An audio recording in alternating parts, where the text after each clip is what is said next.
भगवान गौतम बुद्ध के समय में एक छोटे से गांव के पास एक आश्रम था जहां 3 साधु ध्यान और साधना में लीन रहते थे। वे तपस्वी थे और संसार के मोह से दूर रहकर आत्मज्ञान की ओर अग्रसर थे। तो दोस्तों, कहानी शुरू करने से पहले आपसे एक छोटी सी रिक्वेस्ट है। अगर आप हमारे चैनल पर नए हैं तो हमारे YouTube channel Bodhi things A by को सब्सक्राइब करें और बेल आइकन को ऑन करें ताकि हमारी हर नई वीडियो आने वाली सबसे पहले आप तक पहुंच जाए। तो चलो देर किस बात की, कहानी को शुरू करते हैं। एक गांव में एक मंदिर पर 3 साधु रहा करते थे। तीनों साधुओं ने यह संकल्प लिया था कि वे किसी भी प्रकार के सांसारिक आकर्षण से बचेंगे, विशेष रूप से कामनाओं से। वे अपने मन और इंद्रियों पर पूर्ण नियंत्रण रखने के लिए कठोर तपस्या कर रहे थे। गांव में एक अत्यंत सुंदर और युवा विधवा रहती थी जिसका नाम सुवर्णा था।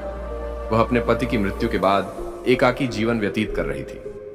हालांकि वह संयम और मर्यादा का पालन करती थी, लेकिन उसकी सुंदरता गांव में चर्चा का विषय बनी रहती थी। एक दिन सुवर्णा नदी किनारे अपने कपड़े धो रही थी। संयोग से तीनों साधु भी वहां से गुजर रहे थे। जब उनकी दृष्टि उस पर पड़ी तो उनके मन में विभिन्न प्रकार के विचार उत्पन्न हुए। पहले साधु ने अपनी आंखें बंद कर लीं और तुरंत दूसरी ओर देखने लगे।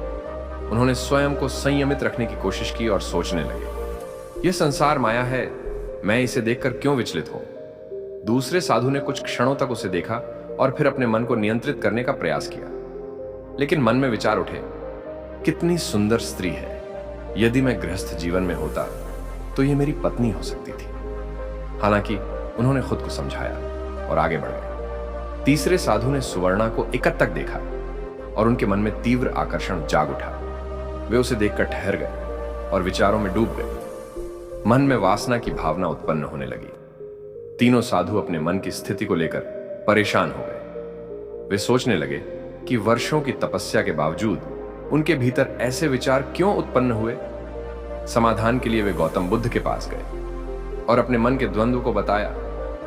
गौतम बुद्ध ने मुस्कुराते हुए कहा, देखो, तीनों ने एक ही दृश्य देखा, लेकिन तीनों की प्रतिक्रियाएं अलग थीं। यही मन की स्थिति को दर्शाता है। पहला साधु जिसने आंखें मूंद लीं, उसने केवल बाहरी इंद्रिय नियंत्रण किया, लेकिन मन की गहराई में कोई परिवर्तन नहीं किया। दूसरा साधु प्रभावित तो हुआ, लेकिन आत्म संयम से विचारों को रोक लिया।